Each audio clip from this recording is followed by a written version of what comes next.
ꯍꯧꯔꯛꯐꯝꯒꯤ ꯈꯣꯡꯒꯨꯜꯂꯤꯕꯒꯤ ꯄꯥꯟꯗꯝꯗ ꯑꯁꯥꯝꯒꯤ ꯍꯣꯖꯥꯏ ꯗꯤꯁꯇ꯭ꯔꯤꯛꯇꯒꯤ ꯅꯨꯃꯤꯠ ꯃꯉꯥꯅꯤꯒꯤ ꯈꯣꯡꯆꯠꯇ ꯏꯝꯐꯥꯜꯗ ꯊꯨꯡꯂꯈꯤꯕ ꯏꯃꯥ 13ꯅ ꯉꯁꯤ ꯈꯣꯡꯖꯣꯝ ꯋꯥꯔ ꯃꯦꯃꯣꯔꯤꯌꯦꯜ ꯀꯝꯄ꯭ꯂꯦꯛꯁꯇ ꯆꯠꯇꯨꯅ ꯄꯥꯎꯅꯥ ꯕ꯭ꯔꯖꯕꯥꯁꯤꯒꯤ ꯈꯨꯕꯝꯗ ꯃꯃꯤꯠꯇꯒꯤ ꯃꯄꯤ ꯇꯥꯗꯨꯅ ꯈꯨꯔꯨꯝꯈ꯭ꯔꯦ꯫ ꯍꯤꯔꯝ ꯑꯁꯤꯒꯤ ꯃꯇꯥꯡꯗ ꯏꯝꯐꯥꯜ ꯇꯨꯗꯦꯒꯤ ꯄꯥꯎꯗꯝ ꯑꯃ꯫ ꯍꯧꯔꯛꯐꯝ ꯊꯤꯕ ꯍꯧꯔꯛꯐꯝ ꯈꯣꯡꯒꯨꯜꯂꯤꯕꯒꯤ ꯄꯥꯟꯗꯝꯗ ꯑꯁꯥꯝꯒꯤ ꯍꯣꯖꯥꯏ ꯗꯤꯁꯇ꯭ꯔꯤꯛꯇꯒꯤ ꯅꯨꯃꯤꯠ ꯃꯉꯥꯅꯤꯒꯤ ꯈꯣꯡꯆꯠꯇ ꯏꯝꯐꯥꯜꯗ ꯊꯨꯡꯂꯈꯤꯕ ꯏꯃꯥ 13ꯅ ꯉꯁꯤ ꯃꯅꯤꯄꯨꯔꯒꯤ ꯏꯇꯤꯍꯥꯁꯀ ꯁꯥꯒꯣꯟꯅꯔꯤꯕ ꯊꯧꯕꯥꯜ ꯗꯤꯁꯇ꯭ꯔꯤꯛꯀꯤ ꯈꯣꯡꯖꯣꯝꯒꯤ ꯈꯦꯕ ꯆꯤꯡꯗ ꯂꯩꯕ ꯈꯣꯡꯖꯣꯝ ꯋꯥꯔ ꯃꯦꯃꯣꯔꯤꯌꯦꯜ ꯀꯝꯄ꯭ꯂꯦꯛꯁꯇ ꯆꯠꯇꯨꯅ ꯄꯥꯎꯅꯥ ꯕ꯭ꯔꯖꯕꯥꯁꯤꯒꯤ ꯈꯨꯕꯝꯗ ꯃꯃꯤꯠꯇꯒꯤ ꯃꯄꯤ ꯇꯥꯅ ꯈꯨꯔꯨꯝꯈ꯭ꯔꯦ꯫ ꯍꯣꯖꯥꯏ ꯗꯤꯁꯇ꯭ꯔꯤꯛꯇꯒꯤ ꯂꯥꯛꯇꯨꯅ ꯊꯥ ꯑꯁꯤꯒꯤ 19ꯗ ꯏꯝꯐꯥꯜꯗ ꯊꯨꯡꯂꯈꯤꯕ ꯏꯃꯥ 13ꯄꯨ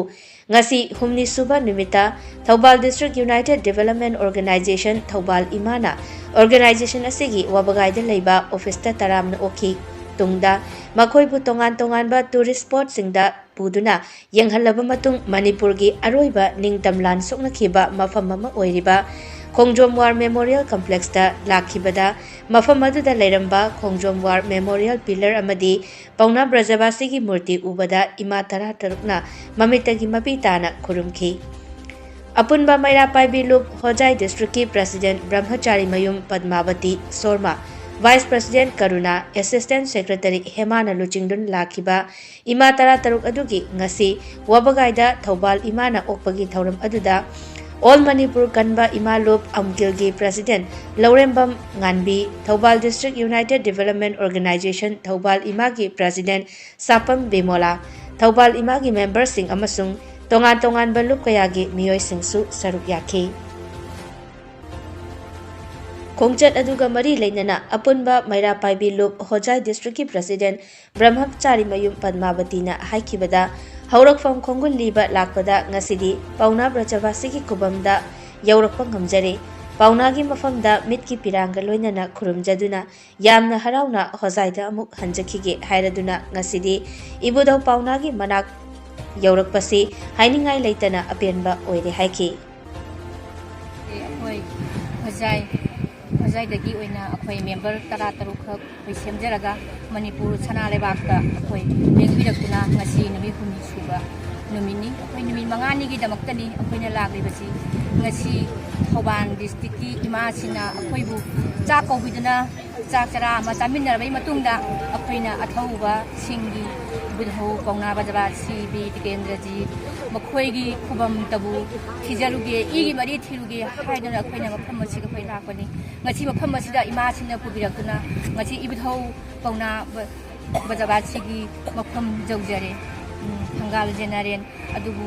ꯃꯤꯠꯀꯤ ꯄꯤꯔꯥꯡꯅ ꯍꯩꯀꯠ ꯂꯩꯀꯠ ꯑꯣꯏꯅ ꯇꯝꯖꯔꯒ ꯑꯩꯈꯣꯏꯒꯤ ꯊꯃꯣꯏ ꯑꯁꯦ ꯄꯦꯟꯅ ꯑꯩꯈꯣꯏ ꯍꯣꯖꯥꯏꯗ ꯑꯩꯈꯣꯏ ꯍꯟꯖꯈꯤꯒꯦ꯫ ꯑꯗꯨꯅ ꯏꯃꯥꯁꯤꯡꯒ ꯂꯣꯏꯅꯅ ꯍꯧꯖꯤꯛ ꯑꯩꯈꯣꯏꯒꯤ ꯏꯕꯨꯙꯧ ꯄꯥꯎꯅꯥ ꯕ꯭ꯔꯖꯕꯥꯁꯤꯒꯤ ꯈꯨꯕꯝꯗ ꯑꯩꯈꯣꯏ ꯂꯦꯞꯇꯨꯅ ꯑꯩꯈꯣꯏ ꯂꯩꯖꯔꯤ꯫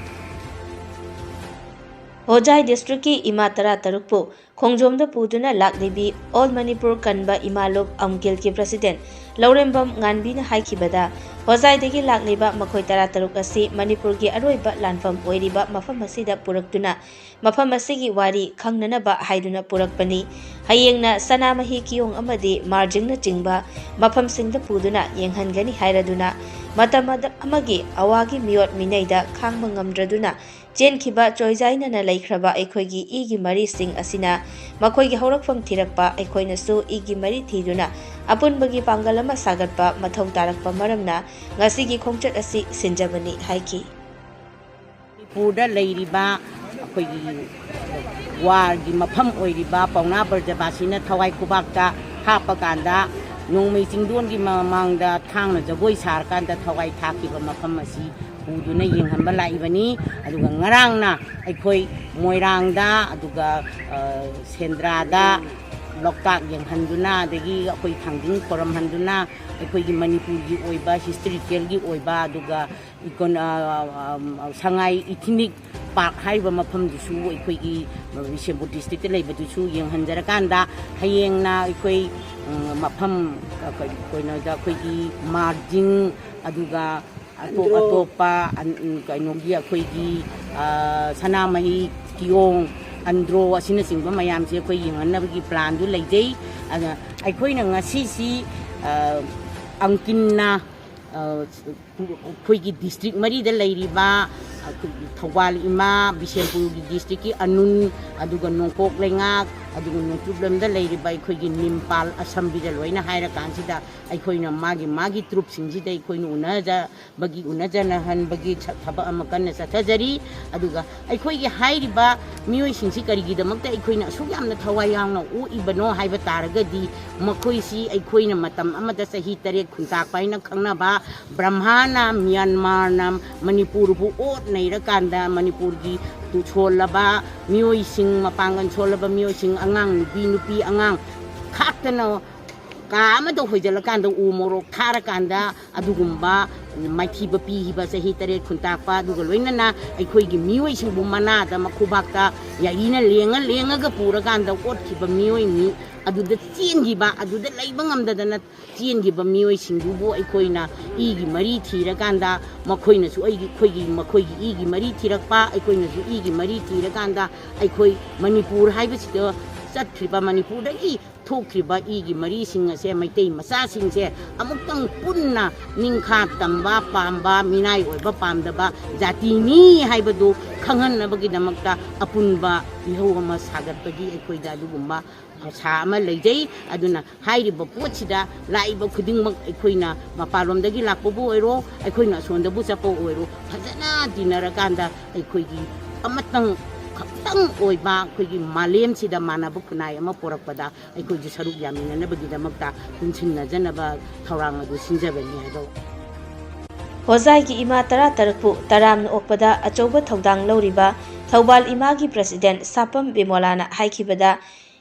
Ima leibak iramdambu yenglugani haina lakleba sing asibu ngasi Thawbal Imana taramnu oktuna hauba hautaba thidana chak chara amatang chaminaraba matung paunagi khubam asida mitlugi piranga loinana khurumjaba lakpani haiki